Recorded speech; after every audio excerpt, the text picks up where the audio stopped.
Урматтуу жарандар, мына арызыңар жазылып бүттү. Колдорду өзүңүздөр коюп бериңиздер. Мен сиздерге дагы бир жолу мазмуну менен тааныштырып берип коеюн, окуп.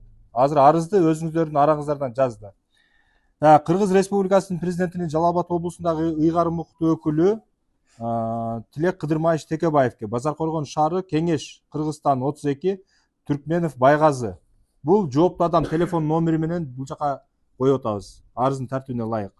Эми арыз көпчүлүктүн атынан кетип атат. Биздин арыз берүүбүздүн себеби Россия Федерациясына катталган унааларыбызды Кыргыз Республикасынын номерине өткөрүүгө жана өткөрүү мөөнөтүн узартууга, ошондой эле 53 000 сом төлөмдүн ордуна 15 000 сомго өзгөртүүгө көмөк көрсөтүп, маселебизди чечүүгө жардам берүүңүздү суранабыз. Биз буга чейин 26-10-25 жылы Кыргыз Республикасынын президентине Садыр Нуркожоевич Жапаровго кайрылганбыз, бирок жооп алган жокпуз. Арыз ээлери Түркменов Байгазы деп, андан кийин силердин атыңар кетти. Туура ушул 3 маселе болуп атат бу жерде. Азыр буну биринчи кабатка алып түшөсүңөр арызды. Ал жерде Нурбекова Айнура деген коомдук кабылдама деп турат. Ошол жерге берип, анан ал жерге каттайт, каттагандан кийин силердин арызыңардын номери жазылат бүгүнкү датадан. Ошол датаны алып аласыңар дагы, ошол дата менен сурайсыңар. Биз арыз менен мынча ушул күнү кайрылганбыз, арыздын номери мынча деп. Анан ошол менен дальнейший күтөт. Мен дагы жана айтып кеттим го, балким силердин маселеңер курултайда көтөрүлүп калып чечилип калышы мүмкүн. Бирок аны балким да мен билбейм. Сүйлөштүкпү? Муну арызыңарды азыр ыйгарым укуктуу өкүл министрлер кабинетине жолдойт. Катыңарды бизде жарандар жер-жерлерде ушундай көйгөйлөр бар. Российский номерлер азыр көчөдө жүрө албай атат. Ошону мыйзамдаштырууга жардам бергиле деп. Ошол кат барат. Сүйлөштүкпү? Жазылды. Биякта мына Россия номерлүү дегенге бар жалпы. Ошол кайсы Россия номерлүү, ошолордун баардыгы. Жазып кой, датаны сөзсүз жаз. Эмнеге жаз, дата жазбасаң болбойт. Сүйлөштүкпү? Суроолор болсо бергиле, жооп берген даярбыз. Бирок маселени мен айтып коеюн дагы бир жолу. Биз маселени чече албайбыз. Бул жергиликтүү чечиле турган маселе эмес да. Кайрылуу бул жерде кайрылуу кылганы болбойт. Биздин имарат бул. Имаратта мына арыз менен кайрылдыңар, арызды биз каттап жөнөтөбүз. Ал жактан маселе. Эми урматтуу мырза, эми да сизге суроода эми ушуга чейин эми унааларды булар кыйналып алды да. Азыр эми карапайым эл үчүн 1 сомдок акча. Ушуга чейинки унааларга бир мыйзамдын негизинде сиздер да көмөк көрсөтүп, кол учуңуздарды сунсаңыздар, кайдыгер кылып таштап койбой. Сиздин атыңыз ким? Кумшай да менин атым. Ким? Кумшай. Менин атым Уларбек. Мен мэрдин орун басарымын. Түздөн түз булар мага карабайт немесичи. Бирок тилекке каршы жарандар чогулуптур дегенден Өмүрбек Айжигитович жүрүңүз, жарандар бар экен, кабыл алып коелу, көйгөйлөрдү угайлычы, биз дагы колубуздан келсе жардам берели деп сизге чейин чогулуп, макулдашып, мына арыздарды алып, биз азыр сеттеп коет, электрондук документ жүгүртүү системасы менен азыр эле жөнөтүп беребиз ал жака. Анан менин деле тууган тааныштарым бар. Алар деле кыйналып жашайт, эптеп-септеп кыйналып, ошол жыргагандан российский номер алган жок да, арзан деп алып алган да учурунда. Эми кыйналып атышат. Биз деле аны түшүнүп турабыз. Жарандардын көйгөйүн биз деле жакшы түшүнүп атабыз. Ошон үчүн көмөктөшүп, арызды алып, баттан биз жогору жака жеткирип берели деп алдык. Ооба, аныгы туура түшүнүп атам. Анан менин полномочияма кирбейт, тигинин полномочиясына кирбейт деп ар бирибиз кайдыгер боло берсек, Жок, ошону таштап койбой биз чыгып калып алып атпайбызбы? Мына курултайда эртең бир күнү курултай болот. Биздин жетекчилерибиздин баардыгы курултайда, курултайчылар менен. Биз ойлоп атабыз да, балким ошол жерден бир курултайдын делегаты көтөрүлүп калса, балким булардын маселеси чечилип калышы да мүмкүн да. Ооба, ошон үчүн. Бирок ага карабастан биз катта жөнөтүп атабыз, туурабы? Арызды.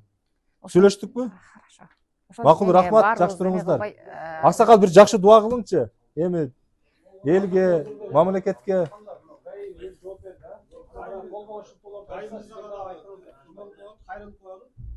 Вакытынча ушу маселе конкреттүү чечилгичегинди кичине стабилдештирип туруңуз. Сиз начальник жерде жалгап эмес да, Кыргызстан боюнча кантип бул стабилдештирип. Бул эми ушу районуна өзүнүн шаар. Неме? Урматтуу жаран, эми бул киши биз аткаруучуларыбыз да. Бул эми мыйзам чегинде, мыйзамда кандай болсо ошондой эле иш алып барат. Анан жок, мен силерди минтип турам, антип турам деп сүйлөгөн туура эмес болуп калат да. Бизди туура түшүнгүлө.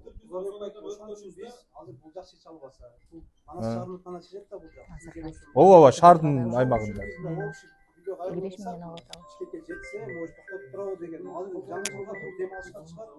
Адамдар дагы бир ай кыйнап атат. Мисалы сиз жөгөчөгө чыгып Ошон үчүн айтып атпаймынбы? Балким эртең бүрсү күнү курултайда силердин маселеңер көтөрүлсө чечилип калышы да мүмкүн. Аксакал бир дуа кылыңыз, жыйынтыктайлы. Биз кийинки жыйындарга барайлы. Мына жерден чыгып кетебиз, эшикке чыктыктабыз.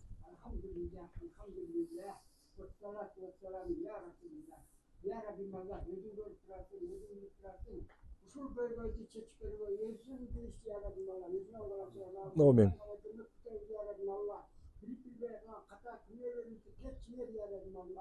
Şunca baldan, yaş baldan, çok karılar var, onda da var çoğu şu meseleleri verdik.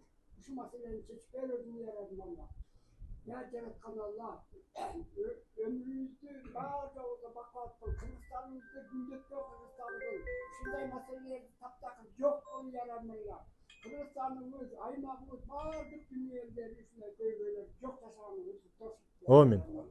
ربنا اتنا في الدنيا حسنه وفي الاخره حسنه وقنا عذاب النار اياك نعبد واياك نستعين اهدنا الصراط المستقيم Рахмат барыңыздарга. Ну арызды каттат өзүң, кирип каттап номерин алып ал. Саламатсыздарбы урматтуу көрүүчүлөр, биз бүгүн Манас шаарындагы мэрияда отурабыз. Азыр эле чогулуш жыйын өттү. Бүгүн эми азыркы күндө бул жерде унаа маселеси боюнча келген жарандар бул убакытка чейин унаа РФ номериндеги унаалар Кыргызстандын жаңы мыйзамдарынын негизинде айдай албай калган жана шаарга чыга албай калышкан. Ошол боюнча бүгүн мэр жетекчинин орун басар чогулушу өтүп, дал ушул жерде арыздарды кабыл алып, Бишкек шаарына катты жолдомо болду. Чечүүчү, жеткирүүчү жетекчилерибиз Азыр каттоо номерин буларга бериш керек го. Силер арызды тапшырасыңар, силерге бир код берет. Ошо коддун негизинде келип любойуңар сурап алсаңар болот деди, туурабы? Бирок берген жок. жооп бул жак жооптуу болдуң деди, сизге келет деди. Сен номериң эмелер кетти. Ошентип анан бирок мисалы азыркы биздин арызыбызды ал жака жетиштигине бул азыр өзү дагы айтып атат, жетпейт деп айтып атат бизгечи. Өзү жетпей калган мындайча. Анда мындай кылайлы, азыр мына кайрылуу жасап алалы деп суранып атат. Азыр жасабай турайлы. Эмдигиде кайрылуу жасаганда кудум ушу сөздү прямо айтайлы. Мына ушул жерде отурган канча силердин арызыңар жетпейт деп азыр баардыгыбыз күбөбүз, туурабы? Любой каерде болсо Мен өзү жалгыз кирген жокмун да. Бул жакта бул жигиттин менен кошо кирди. Киргенде эле айтты, силер дагы келдиңерби? Бул арыз жетпейт. Аны макулатурага апарып тапшырып бергиле деп ошондой эме бербейсиңер деди. Менин бир таанышым берип койду уже деди. Мындайча айтканда ошоко неме болот да. Хорошо, анда сиз ушул азыр кирейби ушул эжекенин алдына? Код берем деди. Азыр кирип териштиришин керек. Код берем деди. Азыр эми ал булар чындап эле айтып атпайбы? Булар калпайтпайт да. Калпайтпайт да. Ал эжеке айтып атам, каттап ал арыз ушунун үстүнөн эле кадыр эке, үстүнөн эле арыз жазбай бербелби? Ушундай деп бизди калып ушуну арызыңыз жоголуп кеткен учурда эме кыласыз. Кирейт жүрүң. Бас азыр кимге айтты? Кимге айтты? Кайсы могу? Саламатсыздарбы?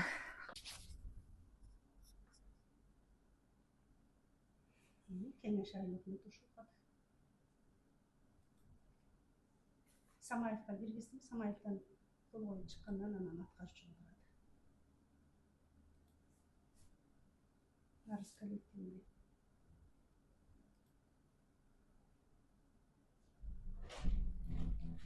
Жеке Айнур эже, мисалы буга чейинки жазылган арыздан сизге колуңузга жооп келген эмес да, белки адамдарга деле жооп баргандыгы белгисиз. Жооп бергенбиз. Жооп берилгенби? Мурун жазгансыңарбы? Жазылган экен. Башкалар жазылган экен. Башкалар. Башкалар жазылды да эми. Райондордон келген Сузак, Нокенден кайрылышты да. Эки жолу узартылды да. Биринчи мөөнөтү бүтүп анан дагы узартылды. Ошо узартылгандан кийин эме кылышып аткарчылар аларга жооп беришкен балдар.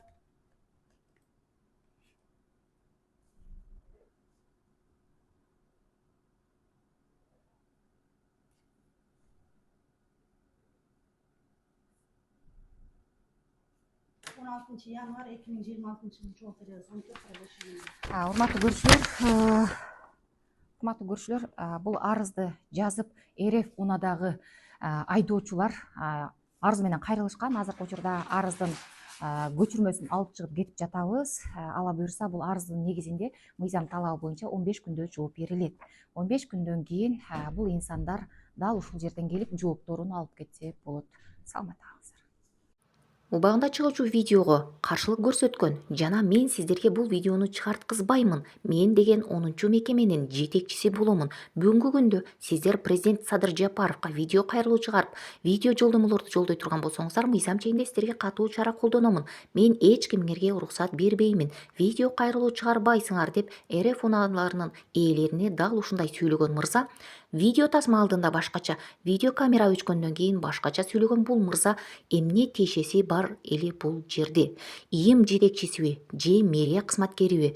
Ал 10 мекеменин жетекчиси бул жерде эмне тиешеси бар деген туңгуюк суроолорго келебиз. Ал эми мэрдин орун басарынын сүйлөгөн сөздөрү боюнча видео тасма алдында башка, ал эми видео өчкөндөн кийин башка. Сиздердин арызыңыздарды мен толук кандуу карай албаймын. Менин полномочиям эмес дейт. Негизи мыйзам талабы боюнча ар бир маселени жергиликтүү жеринен аныктоо тийиш. Те жогорудан аныктоо эмес, жеринен. Анткени те жогорудагы инсандар жергиликтүү окуя эмне болуп атканын, жеринен эмне болуп атканын алар эч кандай маалыматы жок болот. Унаа ээлерине каттоо бөлүмдө иштеген Айнур айымды ар кайсы сөздөр менен сүйлөтүп, өздөрүн жакшы көргөзүп, аны жек көрсөткөн бул мырзаларга кандайча чара колдонулат же булар чарасыз токтоп калабы? Бул видеонун чыкпай калганынын себеби ар тараптан кысым көргөзүп, ошол себептен ошонун негизинде бул видео чыкпай калган.